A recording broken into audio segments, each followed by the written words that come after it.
A Mofo Friday, April 19th. Welcome back to the Damon Bruce Show, brought to you by Ike Sandwiches. It is awesome to have you here. Again, the only thing better than 419? 420. We'll be there tomorrow, baby. Getting to Vegas tomorrow. Oh, going to the Sphere. Looking forward to it. Looking at videos. I'm impressed. I want in. It's going to be a good time. This is going to be a good time, a little fun show today. I even told everyone we will be taking some video calls before it is all said and done here. I can promise you that. But a few things before we get there. Cheers. We got no sip of the day today, because we had ourselves a wake up today.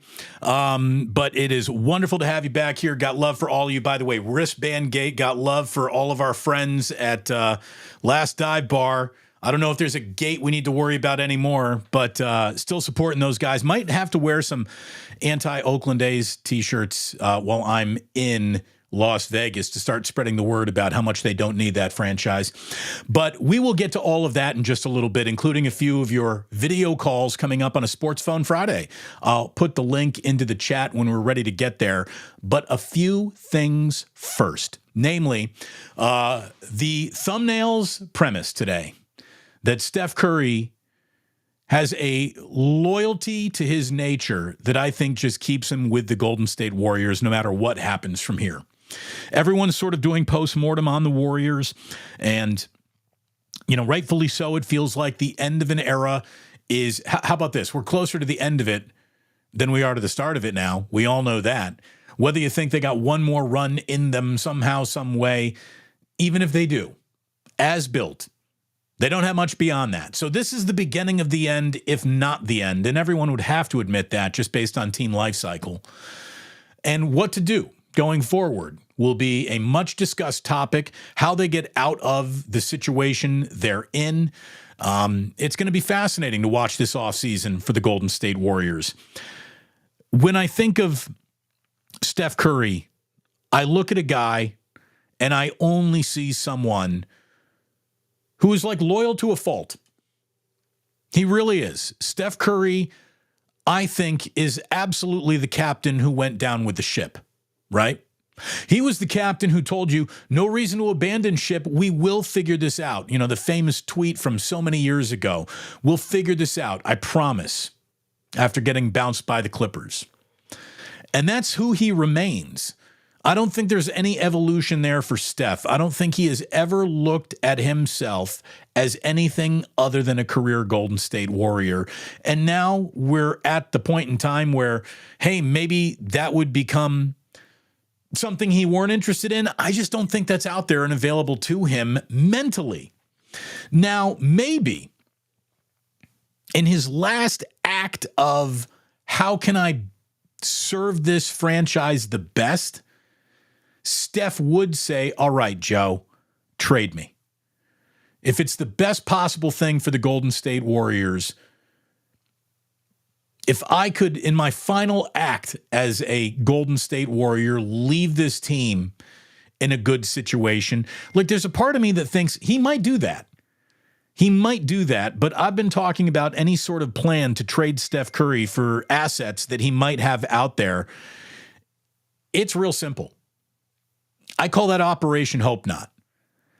And I don't think Operation Hope Not gets, you know, any sort of traction underneath it unless there were a mutual discussion going on. I don't think that, Steph Curry found out the harsh way that Mike Dunleavy Jr. included him in a trade to reset the franchise. Like, there's no way they go about treating the most important player in the history of their franchise like that. If I were Steph, though, like I wouldn't want that to happen because he's in a very unique opportunity. And I do think that Steph Curry is in a position, if he remains a career Golden State Warrior, to go down as the greatest Bay Area athlete of all time. Because when you look at the rest of them, none of them were career whatevers. You know, the short list of greatest players in Bay Area history: Barry Bonds, Joe Montana, Jerry Rice, Steve Young, Willie Mays, Ronnie Lott, Joe Thornton, Rick Barry, all of them in no particular order, and all of them were not a career Giant or Niner or shark in Joe Thornton's case. None of them. None of them played their entire careers for a singular Bay Area team. That could really separate Steph from the rest. And I do think that he understands NBA history. I think he understands sports history, and he knows that there is a real special element to being a career something that has him wanting to do that. I think Steph realizes that being a career Golden State Warrior will add more to his legacy than even another championship in another city really would. The cool thing about Steph is they all came to him. He didn't go anywhere. He didn't have to show up in someone else's locker room to better his chances of winning. He never did that. You know, players that were better than him, supposedly, Kevin Durant, namely, he did that, right? He had to come to Steph to find the ultimate success, not the other way around. And I just think that there is something magical about that. Really, really magical about that. So look, when in doubt, trust in Steph Curry to make the right decision. Has that failed anybody yet? Has that backfired in any way yet? I think the answer there is absolutely not. One of the things that Larry Krueger and I were talking about this morning on Wake Up is looking at this draft from a how would the 49ers approach this draft and actually do something that screwed it up? How could the 49ers look at this draft and make the decision that everyone went, I don't know if that was the right decision? Well, there are a few things. Trading Brandon Ayuk to whomever to then turn around and select a player that didn't pop, like that would be devastating. That would hurt. That wouldn't hurt very well. That wouldn't make the 49ers a better team, obviously. That would hurt. Failing to push all of their chips in, though, for a player that they really see with as many draft assets as they have, like I think that would sort of submarine them a little bit. And having said all that, maybe trading back is the right thing to do. Oh my God, I'm tired of talking about what might happen. We are less than a week from the NFL draft. Thanks goodness. I cannot wait for it to actually get here so we know what these decisions are. The story about Brandon Ayuk just does not go away.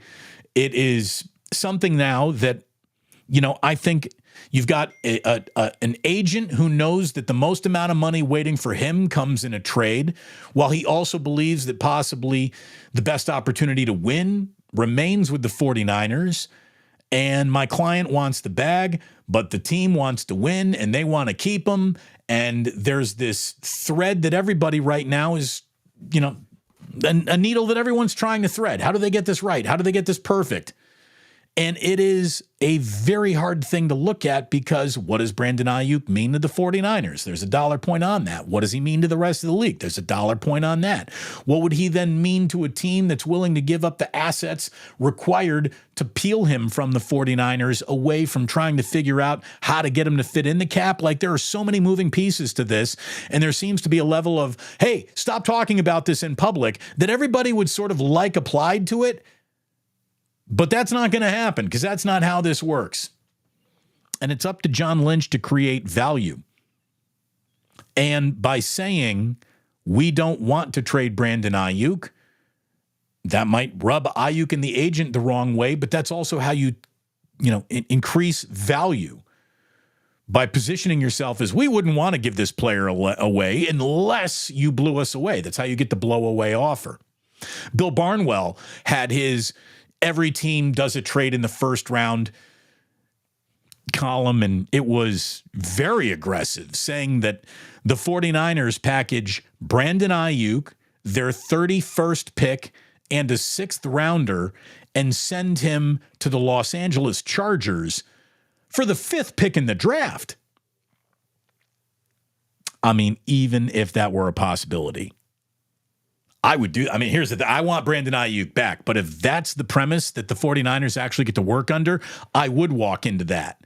You know, how would you screw up the draft? Not taking that deal if it ever hit the table. Obviously, it's fictitious at this point. It's just Bill Barnwell thinking out loud. but it would essentially give the 49ers the first pick in the NFL draft that weren't a quarterback. You get the entire pick of the litter if you did that deal, if it ever presented itself in that manner for the Los Angeles Chargers. Now, as soon as that article comes out, there's another article on ESPN.com saying that the Chargers are not looking for a good deal. They're looking for a blowaway deal. Would they consider Brandon Ayuk a blowaway player and Ayuk and 31 and a 6 for number 5 in the draft? Woo. The power that would give the Niners. I mean, the options go to infinity at that point if the Niners were able to pull that off. They could, if they consummated that trade, they then control the draft. You can move down multiple times. You can move back. You can gain more assets in this and future drafts with that 5th pick alone. Again, you'd have presumably 3, if not 4 quarterbacks off the board. And then there you are at 5. You want the best offensive lineman available? You got him. You want the best wide receiver available? You got him. Best member of the secondary available? You got that guy too, if that's who you want. Very interesting. Very interesting premise from Bill Barnwell. Let me say a deep thanks to my sponsors. It's always great to say thank you to the sponsors and to thank all of you for supporting my sponsors, starting with Ike. His sandwiches are fantastic. A Jamie Sirewich could absolutely be in my future. Heck, I might run into an Ike sandwich when I'm in Las Vegas. I mean, he's popping up everywhere these days. No matter where you are, I want you to open up the Ike's Rewards app, which I've been encouraging you to download for over a year now. Download that app, find out whether or not you're in an Ike's delivery location. And if you are, start hitting buttons, baby. Start hitting buttons. Get yourself a Jamie Sirewich, a little nice fried chicken tender, some golden barbecue sauce. I like red onions on that, a little Godfather sauce I'm never afraid of, a little cheese on that. I'll put a jalapeno on that. Add-ons, baby. And as always, I go on French bread. I don't do the Dutch crunch. Hurts the roof of my mouth. Well documented. Get yourself to Ike. Start eating your way towards free sandwiches. If you control big lunchtime decisions for whatever office you work in, think about looking at Ike's catering. You will be a hero if you do. You will absolutely be a hero if you decide the next time I'm going out for a great neighborhood bar, I'm looking for a little bit of an Irish bar, a sports bar, all wrapped up into one. Let me tell you about the Dubliner, baby. West Portal. Get there. Great bar, great bartenders, great clients, great folks just hanging out. It's cozy in there. It's comfortable in there. It's a bar that you can have a conversation in without screaming. I'm officially, can you turn that music down years old? Sometimes when I'm in restaurants and I'm in bars and it's just unnecessarily loud. I hate the bar or the restaurant that has like 5 people sitting in it, yet they're cranking music or a TV. Like, come on, let us actually talk to each other. Conversations matter. They matter at the Dubliner.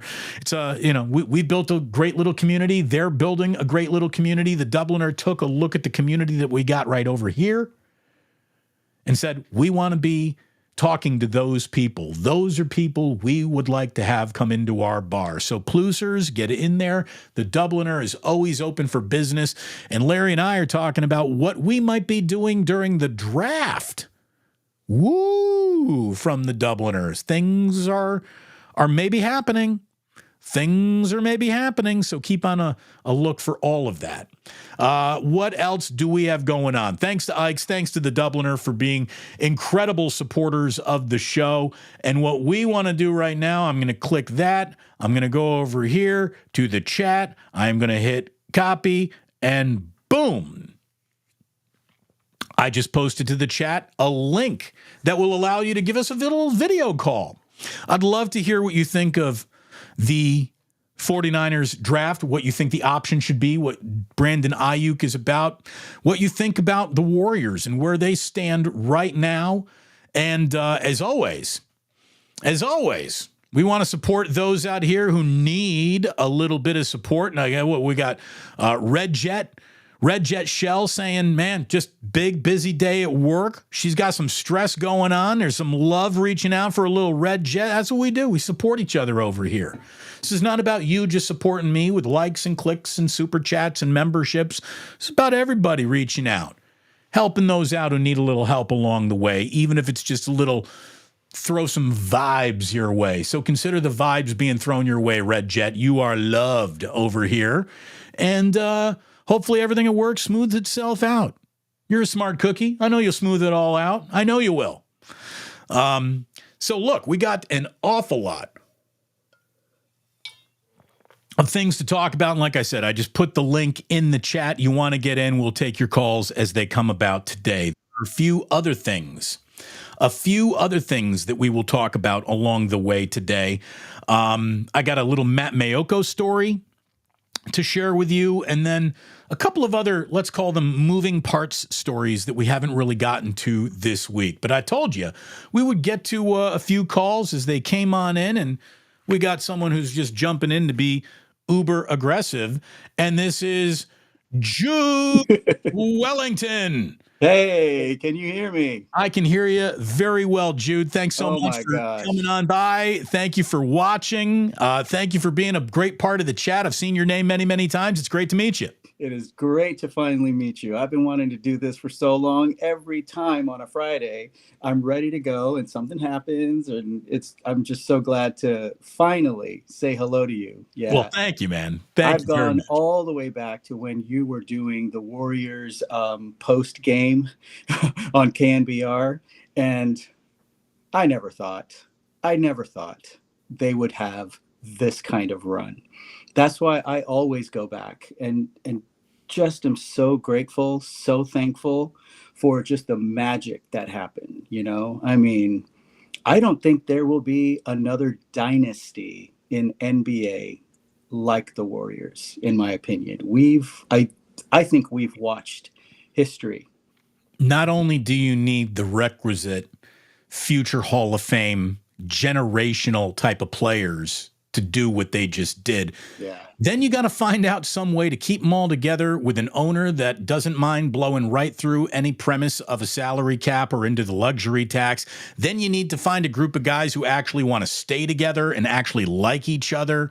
And the Warriors have been a family that has had its black sheep and Draymond Green that they have to explain away. Man, Steve Kerr had a 4-minute video where he talked about the relationship and the complex relationship that they have with Draymond Green that I encourage everyone. I put it up on Twitter yesterday. Go see it. And, if you want Steve Kerr fired after that video where he's talking about Draymond and what he means and how he's, absolutely hung banners and how he's absolutely let the team down all at the same time. Like, that's a guy who is a real adult in charge of a complex situation as well. All good things come to an end. Yep. And it feels like that's kind of where the Warriors are. But what we got was probably the biggest scoop of sports special we're going to get. Yeah. I mean, it was such a great experience. And, I hope we become the team that somehow figures it out, like OKC has figured it out.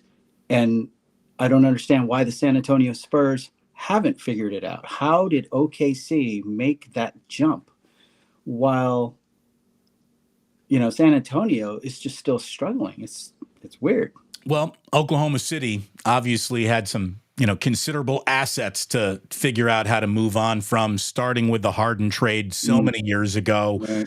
Russell Westbrook, and they've acquired so many assets, and this is what happens when you nail draft picks. Yeah. It accelerates your entire timeline. The Warriors, obviously, Steph Curry is the sun that lights and heats their entire planet of success, but the planet doesn't get that successful without nailing the draft picks that were Draymond Green and Klay Thompson. Yeah. I mean, that without either of those guys, maybe one championship rears its head, but multiples, 5 straight NBA finals, none of that happens. I mean, that's crazy. Damon, thank you so much, man. Another thing. I really hope when Game of Thrones comes back on, can you please get Gianna on as a guest in You know, Game of Thrones? Those were the best. we love post Game of Thrones. You know, our You crack program me up, director would man. tell us like, "Oh man, no one cares about this, Damon." I'd be like, "It's only the biggest television show in the Yeah, history of please. television. I think there are a Oh, few people it who care was. about it." I loved Um, it. but here's the problem: the new Game of Thrones. Mhm. Okay, so old Game of Thrones was this, right? We remember how great it was. New Game of Thrones is this. Yeah. It really is. The thing that I like most about the new Game of Thrones that we got is the zip code that the entire story takes place in. You know, I love that universe more than I loved the last season of Game of Thrones, if you know what I mean. Yeah. Yeah. We'll see. Hopefully it'll get better. That's the thing. They had Yeah. a lot of backstory to get through, so maybe we get Yeah. into all the juicy shit this That season. that that would be so great to get back in that. People, you will love it when D. Bruce starts going off on the Game of Thrones. You guys will love it. It's just Thank so you, good. Jude. Where are we talking to you from? Where do you call home? Oh, San Francisco Bay Area. I'm in Hayward. I'm in the Nice, man. Stack. Yeah. Well, thank you for listening. Thank you Have for a- listening through all the years, and thanks for taking time out of your day to say hello, man. Absolutely. Have a great time in Vegas, man. Thank you, brother. Peace. Jude. Hey, Jude. Thank you so much, man. Great to talk to you. Great to finally meet you again. Whenever I can see a name that I've become familiar with in the chat and actually get to meet him, I think that's so cool. And again, on radio, you could take calls. I don't know how many times you meet someone when you take a call. This really feels like we get to meet. And I've been taking calls from Kaiser and Gilroy for, I mean, is it decades? Are we in at least the 11th, 12th, 18th year of our relationship here, whatever it is? Yeah, I would say I think 2006 was when I started dialing your number. Well, it's great to see you, Kaiser, as always. Der Kaiser in Der Gilroy. Ja wollt, mein Herr. What do you have here? I got a couple things. First off, last night was NHL history where two goalies, Sharks game last night, two goalies were California born starting against one another. And the funny thing is, both remember from the Bay Area. How about that? I actually have a nugget of Sharks hockey to get to. Should we just do it right here while you're on? Might as well while I'm here. I mean, Let's I love do it. Even though they're dog crap right now, I still love the team. So for those who weren't even paying attention, hockey season's over, everybody, for a team like the San Jose Sharks, which played its 82 game schedule to the tune of 1954 and 9. 1954 and 9 is fine if it's a padlock combination, but if it's your hockey team's record, it's not good.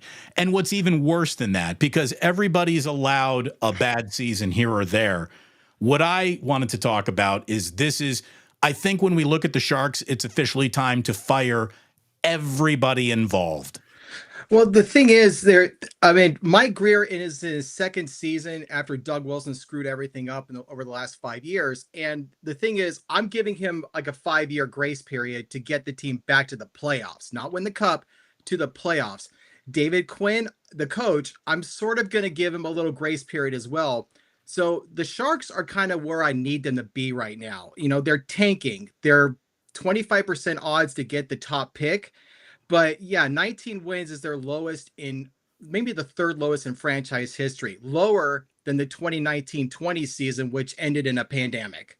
Well, and listen to this too. This is to me the reason why it might be time to just swing axes and start anew. And you said they are tanking. They're looking for that restart. Since making the Western Conference Finals in 2019, the height of the Donskoy era, if you will. And by the way, the phrase Donskoy era has never been used before on planet Earth, so I'm glad that we're the first to bring it out.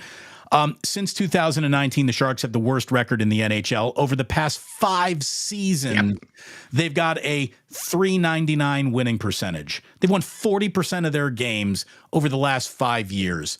You better be trying to lose if you're losing like that.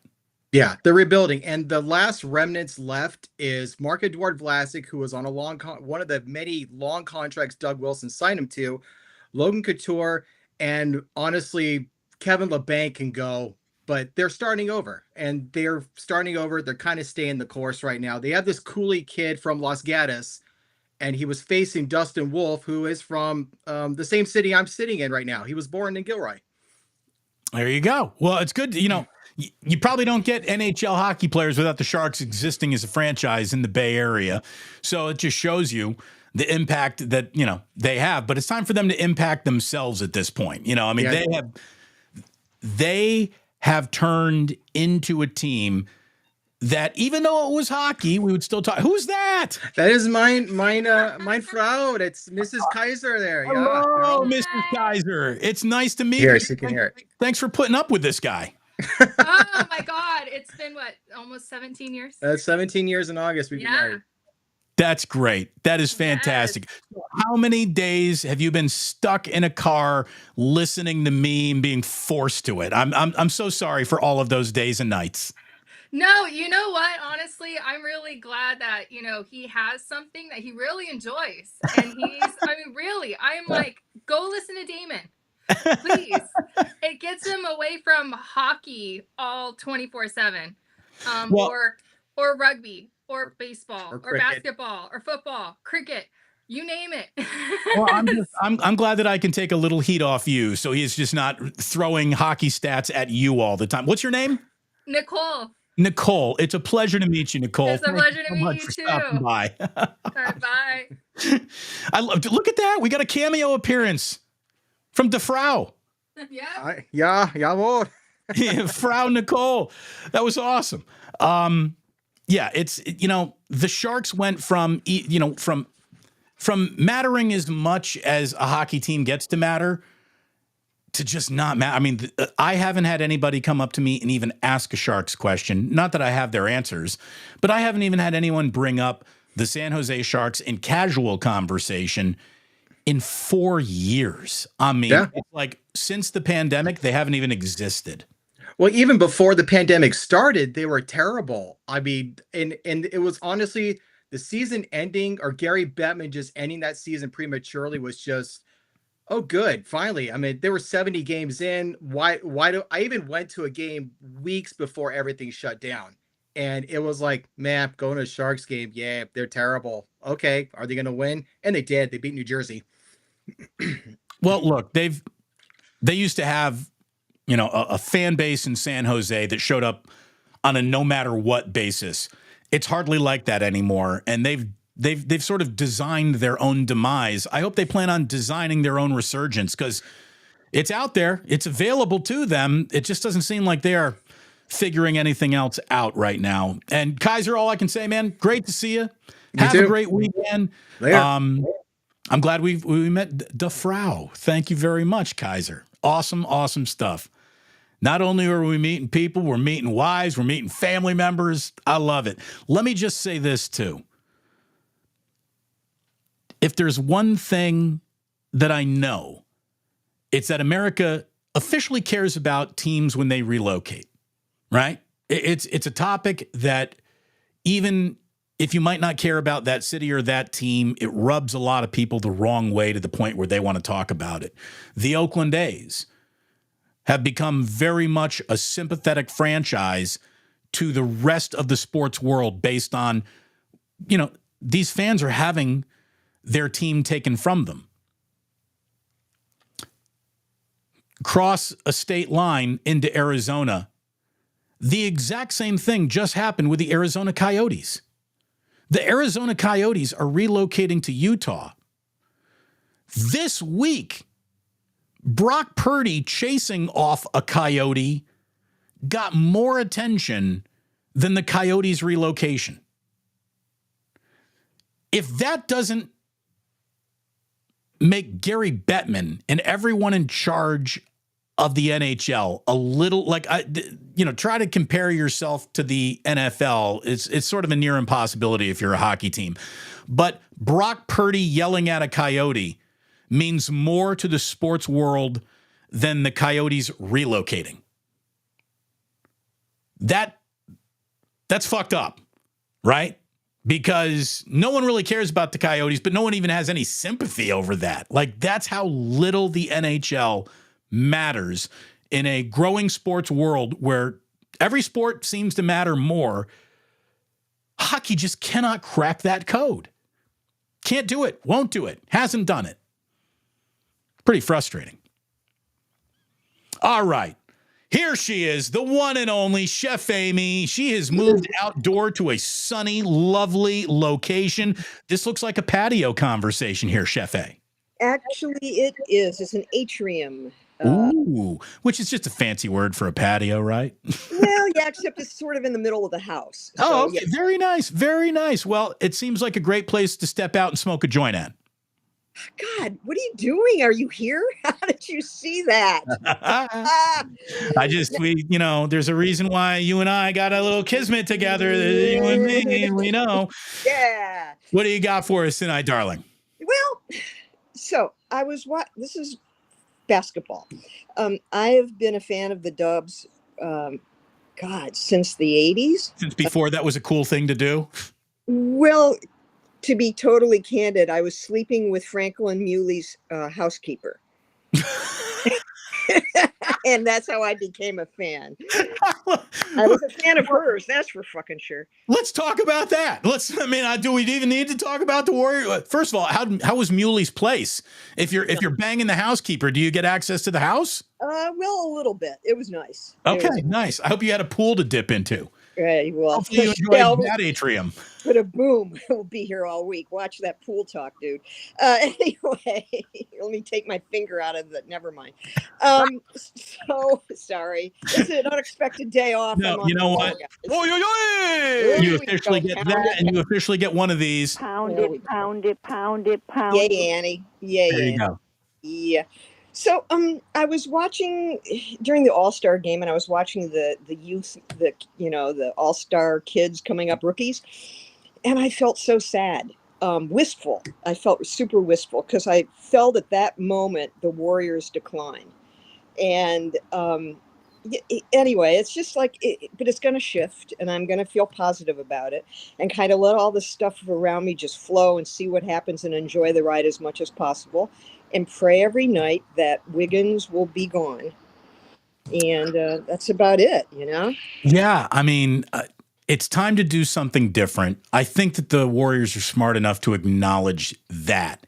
This is no longer a run-it-back situation based on age, price, production, however you want to look at it. Something new needs to happen in this offseason. And I just think that there are enough smart people in the room. Now, again, there's enough loyal people in the room to talk about how you want to keep it all together. And look, I would love Klay Thompson, the sixth man, for about $11 million a year. I don't think Klay Thompson's about to sign an $11 million a year contract, so we'll see. We'll see. You got to know when the walk-away moment is there, especially when it seems to scream, this is the moment to walk away. We'll see whether or not this team acknowledges what's happening, not just in their locker room, but in the locker rooms around the NBA. It's a shame that we can't take our favorite athletes like ourselves and just freeze them in time and keep them forever in their mid-20s. We'd all like to live in existence in our mid-20s. It's unavailable. It's not an option. No, and sometimes that can be good, depending on what your background was like. And other than that, I'm just up to my eyeballs in getting ready for my boss's mini Passover Seder. So, getting ready for matzo ball soup and kugels and all sorts of fun things. And I wanted to wish all my peeps out there a very happy Passover, which is coming up on Monday.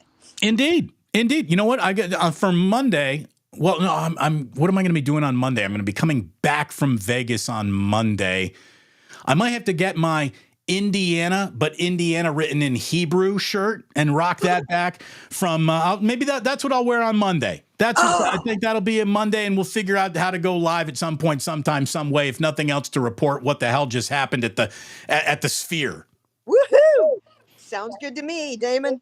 Love you, Chef A. You are the best. Back at you. Okay, take care, everybody. Real quick. The housekeeper, how was she? Oh, fuck, man. I met her. So I was the chef at the Claremont Hotel at the time, and she was a server. Okay. and that's how we met. And one thing led to another, and she was fantastic. I love a little hot kitchen action. Thank you very much, Chef A. Bourdain was right. It was all true. All right. See y'all later. Oh, fun. Get yourself an audience that has Chef A in it. Come on. That is... I love her. Absolutely love her. What were we talking about? It doesn't even matter anymore. Doesn't even matter anymore. That is fantastic. That is fantastic. Sporticus. Trading Curry would be like trading the Golden Gate Bridge for the George Washington Bridge, the Queensboro Bridge, and the future bridge to be named later. Yeah. I don't see it happening. I don't see it happening. I see it being a vehicle to change things dramatically quickly, but I don't think that drama's worth it. I don't. There are a few players in sports that get reserved the ultimate corner table. And you're allowed to sit at this corner table for as long as you can sit there. And I just think that Steph Curry's one of those guys. I really do. Let's see. Since we're talking a little hoops right here, did you see that the next time we look at basketball outside of the NBA playoffs, we're going to be looking at an Olympic basketball team, and like for the first time ever, Steph Curry is going to be on it. Woj put out a story this week, and we haven't even gotten to it, that Team USA is being finalized for the Paris Olympics. We got LeBron James, Steph Curry, Kevin Durant, Joel Embiid. The roster is going to get rounded out by Anthony Davis, Devin Booker, Anthony Edwards, Jason Tatum, Drew Holiday, Bam Adebayo, and Therese Halliburton. Grant Hill, who's basically the GM of this, he's putting it all together, is leaving one roster spot open for a let's see how that ends up getting filled out situation. I like that team. It's a little bit of an old man's team with the right amount of youthful infusion in it. Like that team, and the world's getting a lot better out there. That team is a really good basketball team, man. As all Olympic basketball teams should be. But man, you want to talk about some star power? LeBron James, Steph Curry, Kevin Durant, all in one place. Anthony Davis, Anthony Edwards, Devin Booker. Like, you can kill them with slow it down pace. You can run other teams off the court. Just like Steve Kerr can be like, all right, let's get some youthful legs out there. You guys run. Now we're going to slow it down. We'll put the old guys out there. We'll frustrate guys in the half court. Then we'll get back to sprinting. Could you imagine if you decided to have a few of those guys and just run some full court press? Woo. Steve Kerr is going to be coaching Curry, his 4-time champion and 2-time MVP guard, in his first Olympic appearance. That's going to be good for business. By the way, speaking of good for business, loved post Game of Thrones. I am Valar Morghulis. Absolutely. Valar Morghulis. Or I forgot the proper pronunciation. I think I'm in the ballpark. Have we got Big Mac is officially making the move to, I might have missed it, but everyone's saying safe travels. Red Jet's saying safe travels on the new journey, Mac. I know Mac is moving to Green Bay, Wisconsin. So tell everybody about the Damon Bruce show when you get there, my friend. Big Mac, best of luck to you in the journey. Konnichiwa, says our good friend Joji. He says hello to Kaiser as well. Great to see. Great to see. Look at this. People are loving this group. People in this group love this group. I love this group. It really is awesome. Let me tell you what's going to happen one day. I hope. One day, this channel is going to get so big, it won't feel like this anymore. That's why I'm in no hurry to grow this overnight. Like this, oh man, I need 1 million subscribers right now. I want to enjoy what we have together. As it grows, it'll become something different. That we all know that things become different the more popular they become. You know, one day you're playing in dorm rooms. Next thing you know, you're playing in the cafeteria. Next thing you know, you're playing in bars. Next thing you know, you're playing in like local clubs and theaters. Next thing you know, you're in an arena. And you're a real band now. Next thing you know, you're selling out Madison Square Garden. Next thing you know, you're playing the Sphere. It all grows. It all grows. There will always be an element of this show the same way. And look, I'm not asking everyone to become a Fish fan. I'm not asking anyone to do that. You probably shouldn't. It's probably not for you. I wouldn't suggest it. It's like heroin. If you've gone this long in your life without it, looking at beginning this habit now is incredibly time consuming and expensive. Don't do it. What I've always loved about this stupid band I'm going to go see in Las Vegas is how much they've loved the original members of their community that have been with them now for 40 years. I don't think I'm going to have a 40-year run on YouTube. If I do, I will be wrapping this up at the age of 98, which could make for unbelievable content. We'll find out. But it's awesome. Awesome to have everyone here as this grows, as this builds. You're all special. Again, look at the way Chef A's awesome. Yes, she is, Red Jet.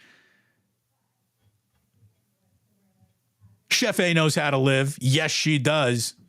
Look at it this way. If you're going to be banging housekeepers, bang the housekeepers of the ultra wealthy and rich.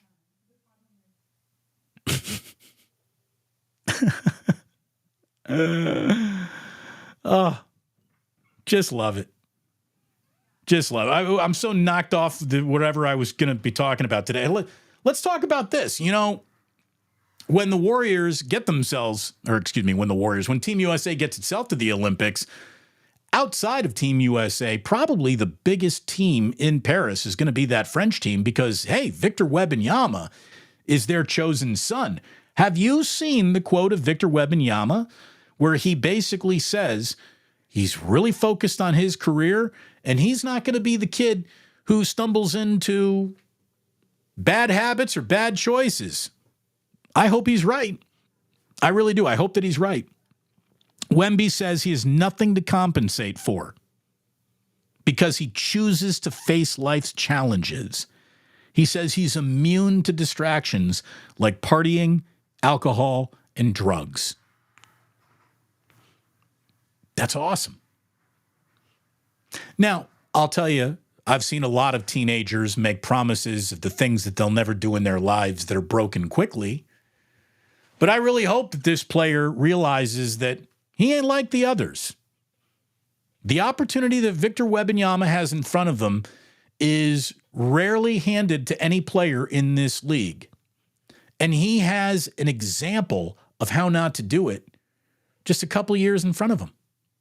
Look at what John Morant was, the trajectory that he was on,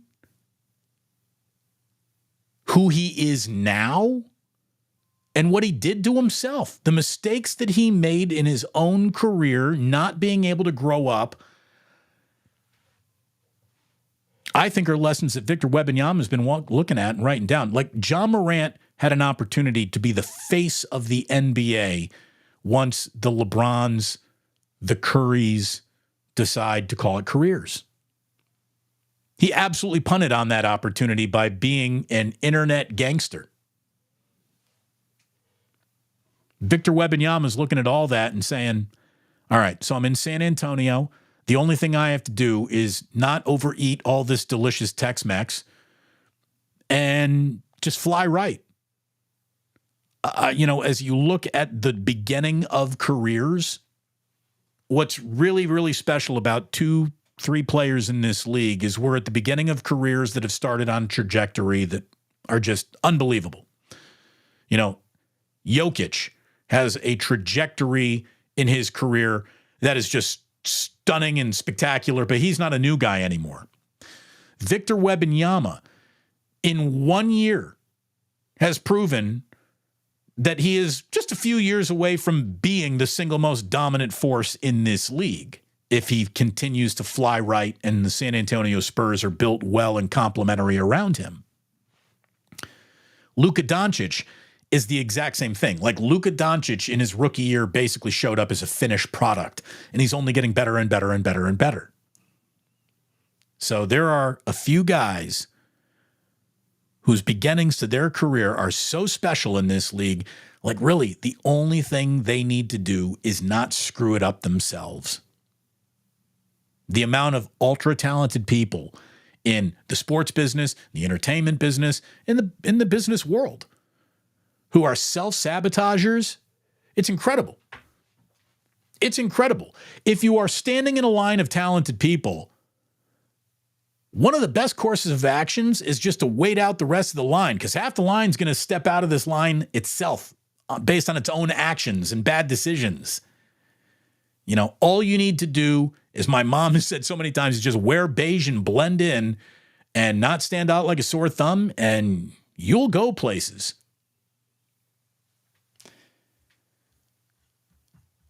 So there it is. You feeling like a little Club Plus to wrap up today's show and this week? I got some videos dropping over the weekend. Got some, we'll be doing some reporting from inside the Sphere as to what the hell this whole thing looks like in this Fish show. We're going to be putting up some videos, so I hope you come and party along a little bit with me. But there you go. That's certainly it for today's show. That's the podcast portion of today's show. Thank you so much for everyone who called in, who likes, subscribes, supports what we're doing. It means the world. Thank you so very much. And please do remember that sports don't build character, they reveal it. And like that, he's gone. Squeaky disco ball time. Where is the damn plug? Why do I lose the plug every freaking time? What is going on? Here it is. I need to put a bell on that damn thing so I can find it. Michelle Haberman. God, I love Chef Amy. She's the fucking best. Chef A is cool as hell. Chef A wrote me a letter, like an actual handwritten letter, years ago that was so awesome and so sweet and so complimentary, and it was so unlike any letter I'd ever received before. I had to give her a call and say thank you. Thank you so much. And that has begun a relationship that I can only describe as beautiful. Stevie P talking about banging the housekeeper. Oy, oy, oy! This is my kind of audience right here. There's right ways to bang the housekeeper. Seems like Chef A found that out. There's wrong ways to bang the housekeeper. You can ask the former governor of California. He did not do a good job banging the housekeeper. Chef A, getting skull and bones from Old Dirty Hungus. Absolute gem. It's awesome. Chef Red Jet saying it's those sunblockers. How she wears them for me. She did go Hollywood in the middle of the call. Yes, she did. Look at these. You know what? Great minds think alike. I think banging housekeepers, Terminator. Sporticus says Chef A, the Terminator of Warrior Nation. Hashtag housekeeping. Maybe that's our new inside joke, everyone. Instead of talking about an overtly sexual situation, you can just hashtag housekeeper. And we all know what we mean. Be like, man, that was a really interesting housekeeping situation that player found themselves in.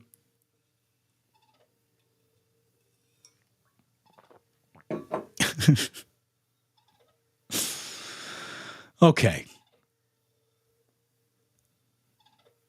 What else we got going on?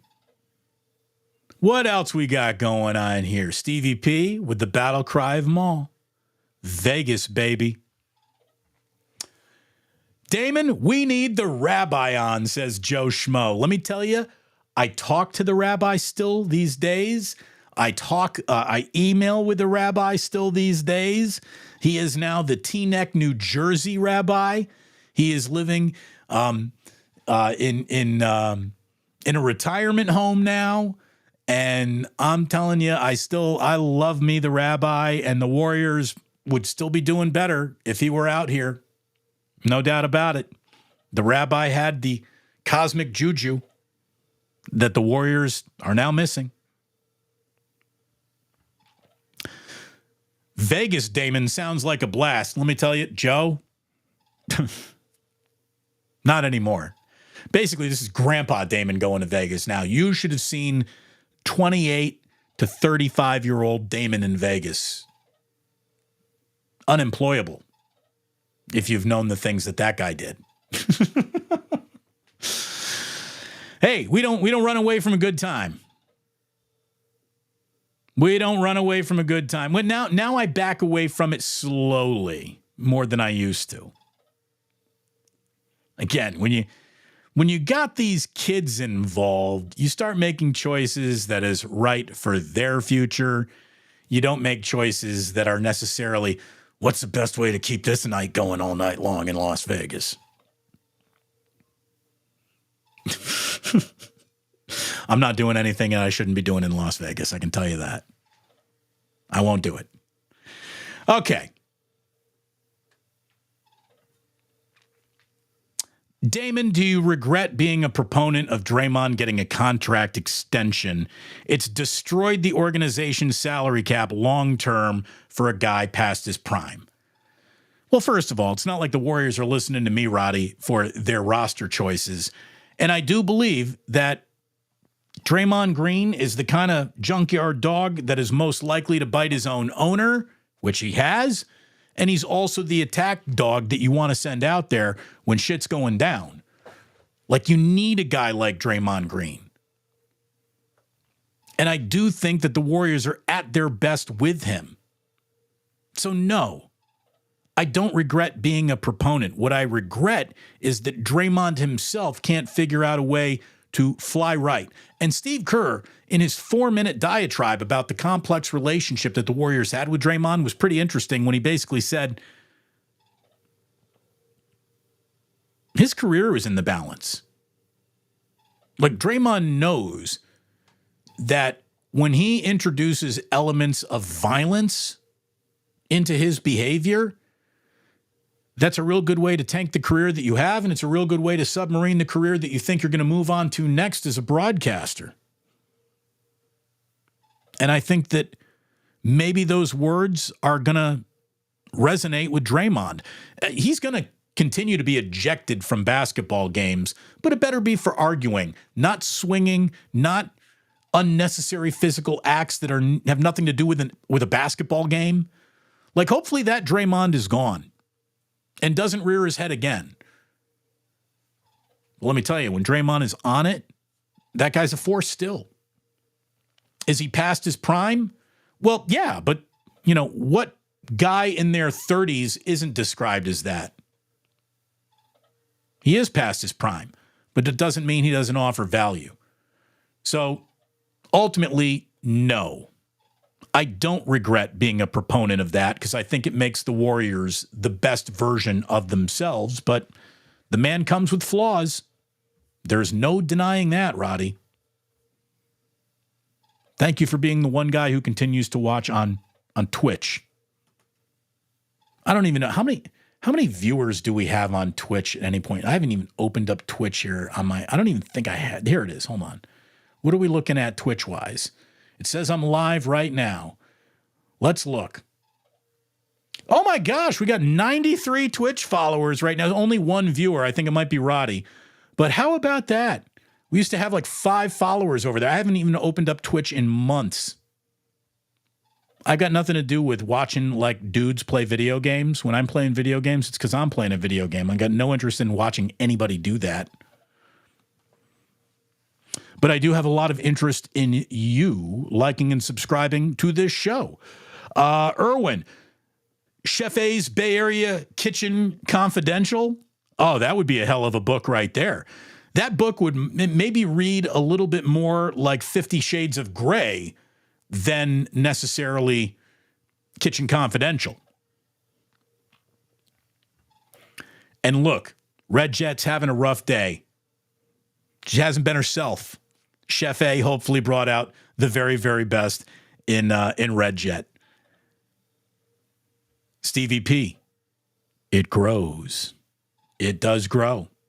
It does grow. I mean, I'll tell you, let me have a look real quick. I haven't given an actual update in a while. What 18.6 approaching 18.7 thousand subscribers. We'll give you our next big celebratory, hey, we did it moment when we get to 20. But you can't get to 20 without getting to 19. And we're getting closer and closer to 19,000 subscribers. So tell a friend, tell a neighbor, ask your group, hey, subscribe to this guy. He's doing the Lord's work in terms of sports commentary, and this bay could use a little sports religion. That's what I'm here to do. Big Mac saying, thanks, Damon. I'll be spreading the word of the Plus, the gospel, all around Wisconsin.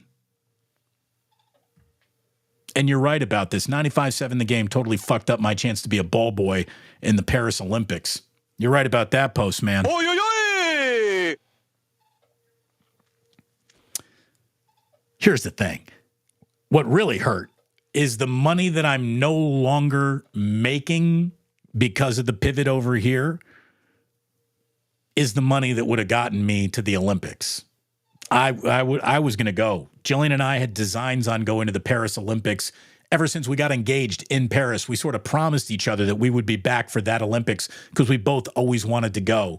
Unfortunately, circumstances dictate options, and we're not in the circumstances anymore that are going to bring us to the Paris Olympics. But we shall return. We shall return. And there's an Olympics coming to Los Angeles. And I think we're definitely going to make it down there. Smells like content. Smells like a write-off.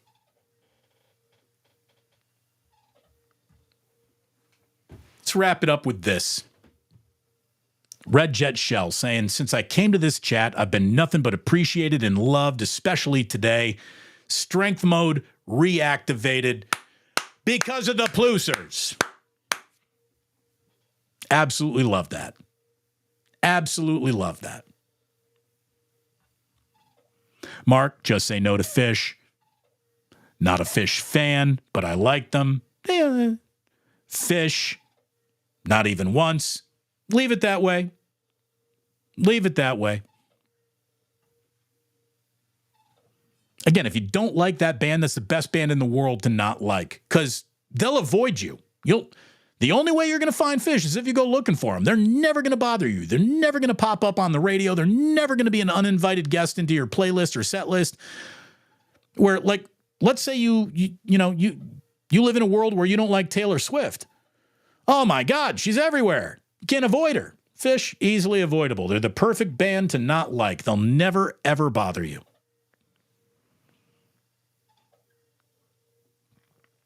Let's see.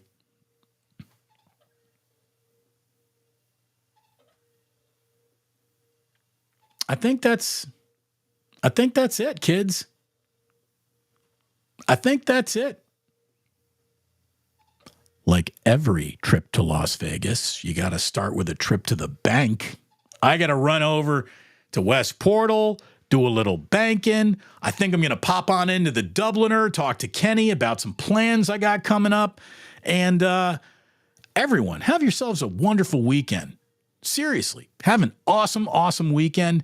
And I'll be back on Monday reporting, at some point in time, everything that did indeed happen. And we'll be getting you ready for the NFL draft in serious manner next week. Can't wait for it to go down on Thursday.